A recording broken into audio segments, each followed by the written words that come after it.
Does that work? First thing is turn off your cell phones and computers, please. I am the speaker today. Woohoo! This is my title, Listening to the Wisdom of the Body. My talk is deliberately a response to Dr. Sullins' talk last week, or at least it sort of riffs or takes off on themes that he raised. So that's why I call it kind of the same thing, What Are We? Part 2. We're going to be all about the body. So there's some bodies, some great art from the West. I'm going to start with an anecdote, actually. Let's see. So in this anecdote, I am your age. I'm 18. I'm in my college dorm room. We didn't have suites. We had the Hall-and-Stall model of dorm rooms, right? My college roommate was a guy named Dave. And in this anecdote, I'm going to speak ill of Dave. I feel really rotten about that. I'm only doing it. He's not here to defend himself. I'm only doing that because this was a really formative moment in my life, and it's a little tiny moment. Sometimes the tiniest moments can stick with you, okay? And this whole talk kind of came out of my thinking about that moment. So I feel like I want to be honest with you and share that even though, as I said, it kind of talks some shit about my friend Dave. So we're sitting in the dorm room. Dave is a La Jollan. Who knows what La Jolla is like? What's La Jolla like? Really nice beach area, very upper class, right? He was a doctor's son. I was a doctor's son too.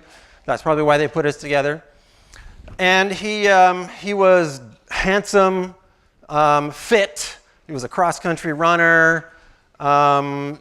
Kind of like almost a stereotypical beach guy, from Southern California. He's looking out the window, and one of our classmates, somebody who came in with us, walked by, and it was a young woman, okay? She, there's no polite way to say this, she did not have a body type that was valued in our culture, okay? It isn't even that she was really big. She was kind of big in disproportionate ways, or what we would typically talk of as disproportionate ways. And she was walking down the pathway eating an ice cream cone, okay? And Dave looks out the window and he shakes his head at her and he says, "I've lost all respect for her." That's the whole anecdote. Because I heard that, and my response even at that time was like, that's kind of a weird thing to say. Like, he could have just said, "Oh, I find her unattractive," or whatever. But no, he said, "I've lost all respect for her." What does that mean? In many ways, kind of understanding what that means gives me my talk today. And I'll come back around to Dave's that little anecdote in a second. Okay? Here's my argument, such as it is. And you'll see the direct kind of response to Dr. Sullins, right? What we are, first, last, and everywhere in between, at the base of it all, is bodies.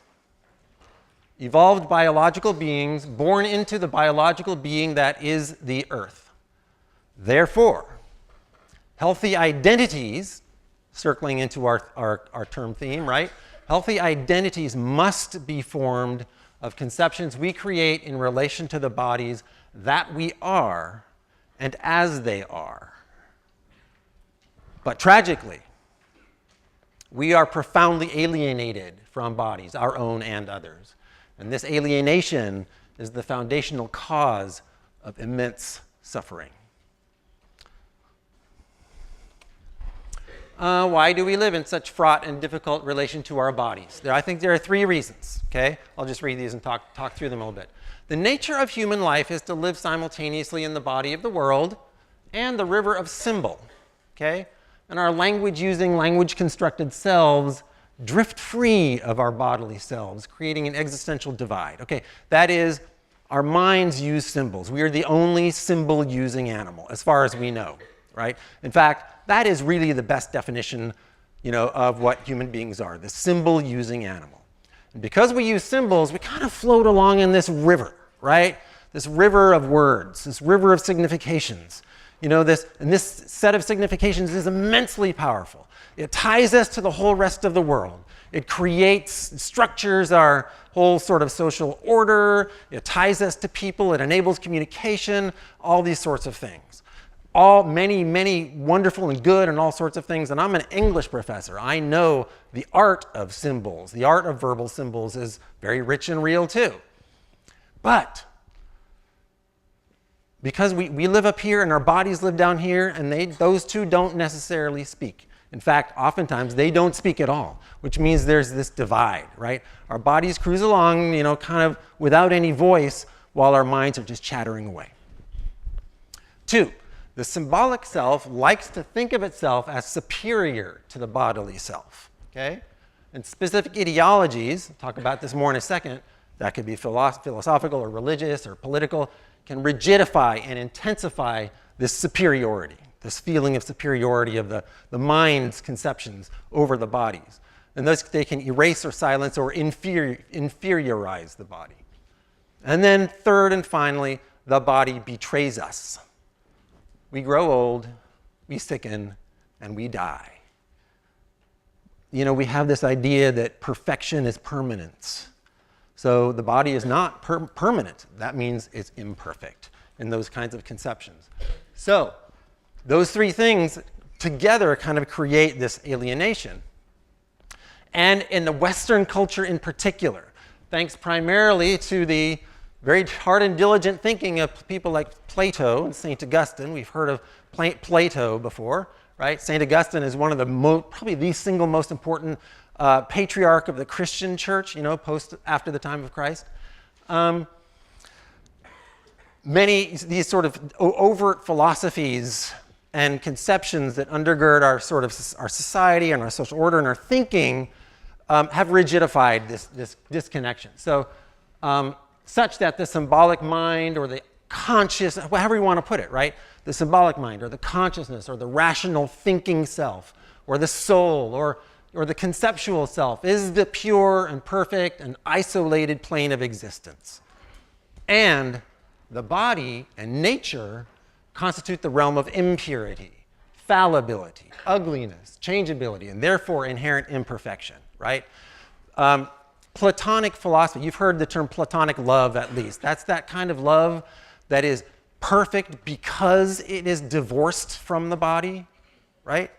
It is not bodily. It is purely love of concept, love of the mind to mind, right? That is Platonism, right? It is the idea that the world we can dream of is the perfect world, right? And everything that we see in the real world is a false world or an imperfect world. Therefore, our minds are predisposed to reject, loathe, and exert dominance over our bodies, to strive to make them into images of our inner perfection, okay? And now I'm really cycling back into Dave's comment here, okay? And any failure to exert dominance over our bodies, to allow our bodies to have their own way, to be undisciplined, is a sign of our fall from perfection and grace, and therefore a sign of moral failure. That is what was going on with my roommate, Dave, okay? By the way, Dave was a good guy in all kinds of other ways, but he did have this judgmental side that I saw quite a lot. What he meant when he said, "I've lost all respect for her," is that she was failing to exert the dominance over her body's desires that would signify moral success or moral perfection, right? And that is, I think, the ideology that underlies so much of our body anxiety, our body dissatisfaction, and all that sort of thing. It's not about attractiveness. It's about moral failure, a feeling of, or our sense that we have failed morally because we have not exerted this dominance and tried to create the perfection that we can imagine. It's like it's our duty to create some inner concept of perfection, and if we don't do that, if we eat the ice cream cone, then we are moral failures, okay?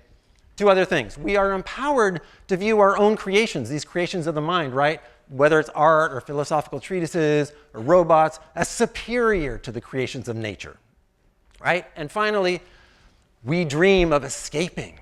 We dream of escaping into this perfect world, right? And there's all kinds of ways that we do that. And I think Dr. Sullins showed us a number of examples of people striving to do that in his talk last week. So I'm going to respond to this through some data. Okay, first of all, what is science? How does science respond to this? And this is getting into sort of a response to Dr. Sullins. And by the way, I told Dr. Sullins that I would be directly engaging his talk. And I'm doing this not because I just want to rag on Dr. Sullins. Dr. Sullins and I are very good colleagues. We're good friends. You'll see that I think he's right about all kinds of things. I just want to model for you what civic engagement around diverse ideas is like. That's what this is all about for me. Okay, science really flies in the face of these conceptions of the body in all kinds of ways. First of all, our bodies and brains are immensely complicated. Science has only really begun to understand how the body and the brain work. So that's the first thing. I mean, it is, ask any true neuroscientist and they'll say, there's this huge realm of mysteries about how the body and mind work. 2, our brains do not work like computers as computers currently work. Let me give you an example of that. Memory, okay? Memory in computers, is perfect. It's perfect because it's just streams of data that get stored in, I don't even know how that works, right? Streams of data that get perfectly stored, unless there's a glitch, right? They get perfectly stored in the machine and can perfectly come back out because they're just bits of data. The mind's memory does not work like that.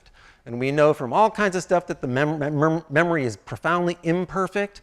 Memory is almost entirely, apparently, just kind of waves of brain action. That's all it is. There's no storage of memory. It's just associations. That's really all it is. Each of us has a number of brains, not just one. We've got the brain in our head. Our hearts have a brain. Our guts have a brain. These, of course, aren't quite as elaborate or conscious as our head brain, but they do very important things, okay? Including, as some argue, and by the way, I'm now moving into some of the works that are available to you on the Moodle Meta site under this week, okay? These brains do apparently some very important work for us. Work that oftentimes is kind of subsumed under what we call intuition, gut sense, what our heart tells us. Apparently, there's some literal truth to that, okay?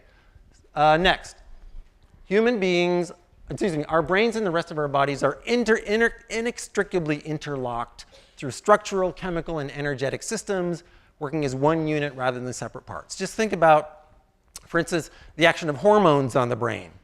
That's not brain activity, it's chemicals influencing brain activity. And those chemicals come not from the brain, they come from other parts of the body, right? So at the very least, we need to say that you can't just take a brain out of some person, put it into another person, or a machine or something like that, and have it all work the way a human being works, okay? The brain and the body are deeply interconnected, and human beings are inextricably interlocked with the outside world and with outer human beings and with nature, obviously. We've taken food, we've taken air, we need to be around other people. We are socially, I hate the word programmed because that turns us into computers, but we are socially programmed, to be with other people, to interact with other people, and so forth and so on. And finally, the brain continually adapts and changes. It's never static, therefore it's never perfect. There's never a perfect state of the brain. Each stage is kind of its own perfection. Maybe you could put it that way. Anybody who knows little children or like I have a 6.5-year-old son, his brain is perfect at every stage, but it's always changing. All right, so that's the scientific side. The body mind, I'm calling this, right? Because there's no language. Language is our problem. It creates this division between the mind and the body. So you have to push language to make new ideas, like the body mind. What do wisdom traditions, religious traditions, and sort of old sort of wisdom teach us? And here now I'm definitely referring to some of the articles, okay, that are available to you. In Buddhism, there's a long tradition of, no separation between body and mind. It's all part of the Buddha mind. I'm not going to go into these in detail. You can read about them, okay? The goal of life is not to transcend our bodies, but to live in harmony with them and seek enlightenment through them. How many of you do yoga? I'm a huge yoga fan, okay? The whole idea of yoga is to bring the body and the mind, to have the body and mind speak, in a rich language together. We're part of the family of nature. That's almost like a stereotypical idea, but it's a true idea about what indigenous religions teach. They don't teach separation from the nature. They teach that we are part of nature. The earth is our mother. The sky is our father. These are ideas that come out of indigenous traditions. There's a piece by, what's his name? A rabbi that I've given you on the website that talks about in Judaism, a tradition of the body as a center of holiness.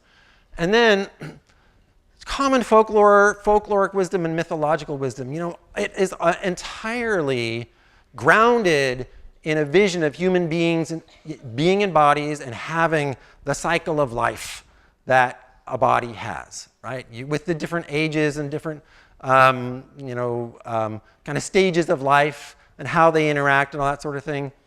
That is deeply that you can't look at the old folkloric tradition of human wisdom and think about immortality in as was discussed last week, in any really sensible way. In fact, here's an excursion into myth. There's me in my Halloween costume for this year. What am I? Quidditch player, exactly. I loved my costume for this year. Modern mythologies, invented mythologies like Harry Potter, the Harry Potter series, and the Lord of the Rings and things like that, so let's go with Harry Potter. Many of you are familiar with that. What is Lord Voldemort's great sin or problem? I won't ask you, I'll just tell you. His sin or problem is that he seeks to avoid death. That is the root cause of his evil. It's the same in Lord of the Rings, right? Where the ring wraiths are these 9 kings who sought immortality, and Sauron gave them, rings of power and so forth. These ideas weren't made up by J.K. Rowling and J.R. Tolkien. They come out of the deepest tradition of human wisdom, which says that seeking to avoid death, seeking to stop the stages of life, seeking not to honor each stage of life, etc., is great folly and great sin. It's impossible not to use a better word than that. So, all that wisdom could be wrong. That's absolutely correct, and that's what the folks that Dr. Sullivan cited last week would say. Oh, they're just wrong. But at the very least, we should acknowledge that human wisdom teaches us that living in a body that has the stages of the life cycle of a body is exactly what is supposed to happen to us. So here's a direct response to Dr. Sullivan's lecture. Absolutely, I completely agree that our tools help construct our identities. I am totally inextricably linked in my identity with my brand new, awesome lime green Scion I am. I love it, and that is part of me, and I will insist that it is, right? But as individuals and as a species, should we not be deeply suspicious of any idea or conception or ideology or etc. that loves our own inventions and conceptions, that is the products of our symbol-using minds, more than it loves the basic givens of our lives, our body minds? So for instance, last week, Dr. Sullivan showed us the example of the guy who had put on a third arm, right? Now, I don't want to diss that guy's creativity and the amazing technology that goes into that. It's, kind of amazing and neat to see, and that's fine. But if we love the third arm, the mechanical arm, the fake arm, more than we love this miracle, what's happened to us? What's happened to us? That's the question I want to ask you. Because this thing is an incalculable miracle. Do you know that the odds against your existing at all are astronomical? It's like it beggars the mind how improbable all of us are to even exist. So if we are so bored with our actual hands that we want to create new hands, isn't that a problem with our conception, not a problem with our hands, or not something to kind of follow, not an idea to follow? And you might be getting to this as I am, like if we really dishonor the body that way, isn't that a way to justify just tremendous suffering in the world, all these possibilities? And isn't it also possible that everything is at stake. As Philip Shepard, in one of the citations that I gave you, argues, if you are divided from your body, you are also divided from the body of the world. Because, by the way, this thing that you carry around, that is you, again, language really fails us here. This thing, this person, that's nature. That is the world. That's the bit of the world that is you. It's made up entirely of earth, right? It's like, it's the bit of wilderness that you get to live in. If you are divided from your body, you are also divided from the body of the world. This is, by the way, sorry, second thing. This quote is in the Eve Ensler TED Talk that I invited you to look at, which then appears to be other than you or separate from you. I would argue inferior than you. Like, that would be another way to put it. Rather than the living continuum in which you belong. And therefore, we're empowered to dominate the natural earth and treat it as poorly as we treat our bodies. If we hate our bodies or feel alienated from our bodies, we're alienated from the natural world too. And that is possibly catastrophic, right? For environmental reasons. And we are seeing potentially the effects of that. All right. So what I'm going to talk about today, and I'm shortly going to move into part 2 of this, which is going to get you a little bit more active than we typically are, is that I want to suggest that there is a radical possibility, okay, that we can learn to listen to the body, to hear its wisdom as we would hear the messages of a holy oracle. Like, what if we looked at our bodies as if they really were temples, right? Sacred places. Rather than commanding or dominating or discipline or punishing our bodies, we can let them be and let them speak. In so doing, hearing the wisdom that 15 billion years of evolution has to teach us. But it's hard to listen to the body. Compared with that vividness, that aliveness of our symbolic selves, the body is mute.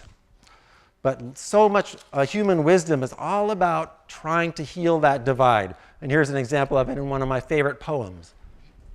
I'll come back to this at the end as well.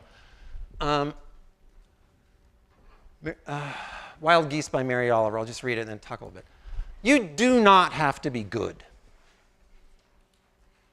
You do not have to walk on your knees for 100 miles through the desert repenting.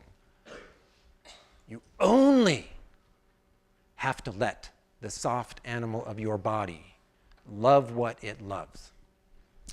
Tell me about despair, yours, and I will tell you mine. Meanwhile, the world goes on. Meanwhile, the sun and clear pebbles of the rain are moving over the landscapes, over the prairies and the deep trees, the mountains and the rivers. Meanwhile, the wild geese, high in the clean blue air, are heading home again.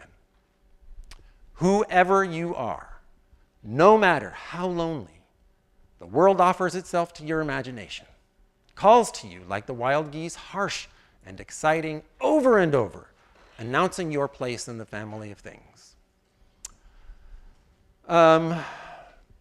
This poem argues that the very heart of wisdom is to come into right relationship with your body, right?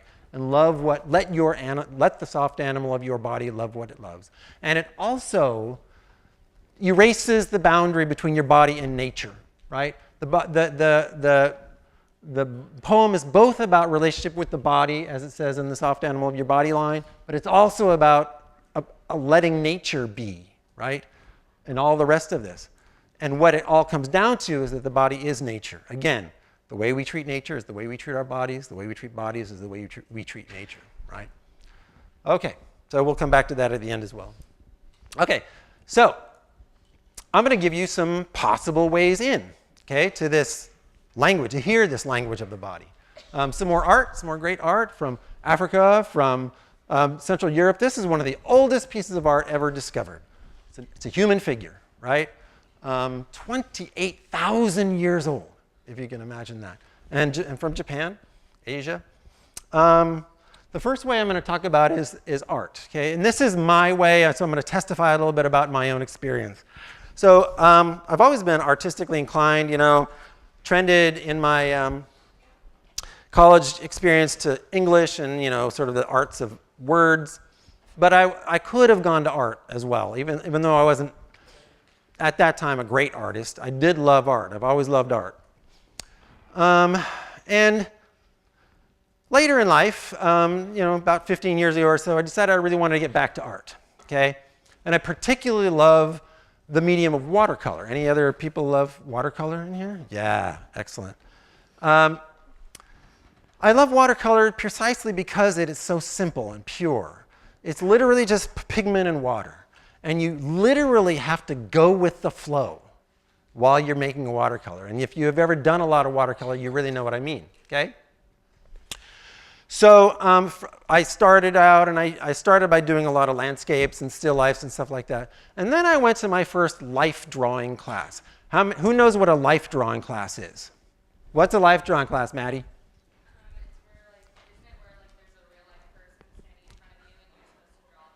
Whole bunch of people standing around the real life person, and the real life person is naked. Exactly. So it's a whole lot of people sitting around intently painting a naked person. Okay? And so right now you're thinking, whoa, that sounds pretty hot, hubba hubba, or something else, I'm not sure what. And then here's some of my life drawing work from years ago now. So you could have, you know, a really beautiful young person, or you could have a 70-year-old man with a big long beard who looks like Gandalf. Okay? And you could have the gamut of the human animal, right? And so you get in life drawing classes the full diversity of what the human animal is like, right? And it's amazing to have that experience. And I'll tell you just a few of the things that I've kind of learned by virtue of that experience. First of all, the first thing that you learn is that the body is immensely complicated. It is so delicately wired. You can't sit there and study the body with the artist's eye for very long without being kind of blown away by how extraordinary it is. We're used to thinking of the body as a machine. I want to tell you to flip that and say that the machine is a body. I want to take the primacy of the machine off and say that every machine human beings have ever made is just trying to get a little bit close to the miracle that is the everyday human body. That's the true pattern and paradigm. 2, the next thing you learn is that even though there's this diversity of human forms, we are so alike. Like we think, I think in our general conceptions about the differences between bodies, right? We think a lot about old bodies and young bodies, or big bodies or small bodies, or you know, whatever, all those things, different different hues of skin, right, colors of skin, and all that sort of stuff. But you know, you really quickly get, when you do a lot of this kind of artistic work, that boy, you know, the most dissimilar human figures are way more alike than they are different. The proportions of the body and the sort of how the body works is just like 98% identical from you and me. It's not to say those differences don't matter. It's just to say that they are really overstated in our general everyday conception of things. The third thing that I would say, this is some more recent work of mine, is that, just to mention another thing about how complicated the body is, okay? It took me 10 years to feel like I was even a little close to capturing or trying to evoke the true complexity and depth of just our skin, like what skin looks like. Like, here's my friend Nancy. Her skin in that picture is composed of yellow and purple and brown and red and all these different colors all mixed together in this spectacularly complicated sort of dance. I don't like tattoos. I'm sorry, those of you who have them. I just have this kind of visceral response against tattoos.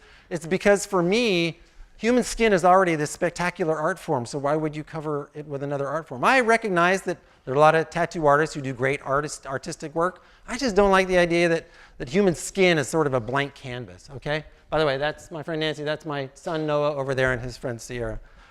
Okay, so, and then the last and clearly most important thing that you get through the artist's vision is we are all beautiful. Human beings are unbelievably beautiful, every single one of them, because we all participate in the language of beauty, which is color and shade and form and light and shadow and all that sort of stuff. And again, you know, the most diverse two human beings are more alike than they're not, and it's all spectacular. It's all unbelievably spectacular. All right, so now I'm going to give you a little bit of practical sort of learning from this experience. Hang on. I need my good pen. All right. Take out a sheet of paper, please.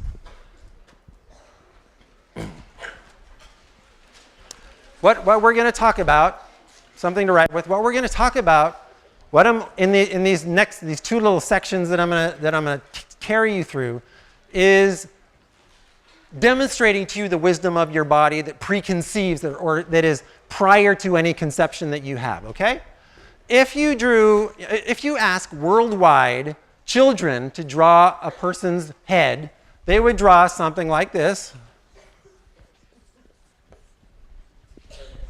Worldwide, that's what they would draw. It's like, I hate the word programmed, but it's programmed, okay? I'm going to teach you about show you the real proportions of the human head. I want you to draw a box about, with sides of about equal length. Leave it open on the bottom, okay? Okay. Everybody got that? Divide one of the legs into thirds. Find what about a third of that is and add that to the bottom. So what you ultimately have is a rectangle about like that. Got it? In that rectangle, now bisect the rectangle with two lines. Okay? That's not very good.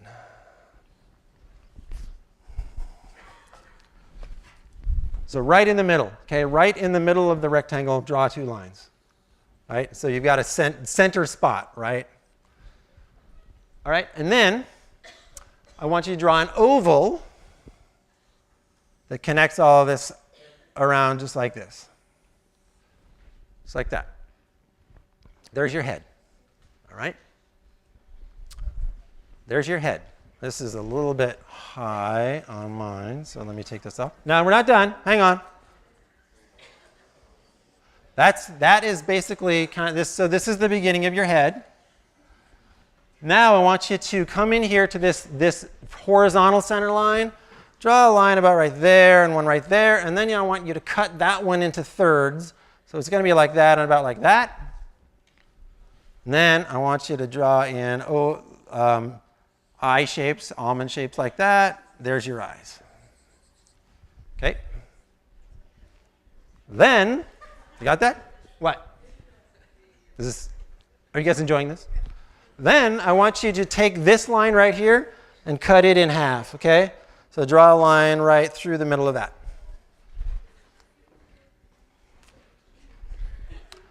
And then here is where the bottom of your nose is, okay? So you're doing like this and like that. That's the bottom of your nose. Nostrils coming up here. Okay? And then I want you to take this bottom half, this bottom quarter, excuse me, and cut it and go down about a third. That's about like that.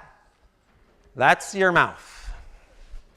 So here you can draw a line. That's the line of your mouth. Draw a bottom arc, and then the top lip kind of looks like this, like that. There's the actual real proportions of the human head, okay?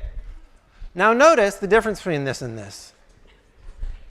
What do you see, quickly? What do you see? Shh. What? Okay, well, certainly there's detail, absolutely. What else do you see? Huh? What? Proportions, what about them?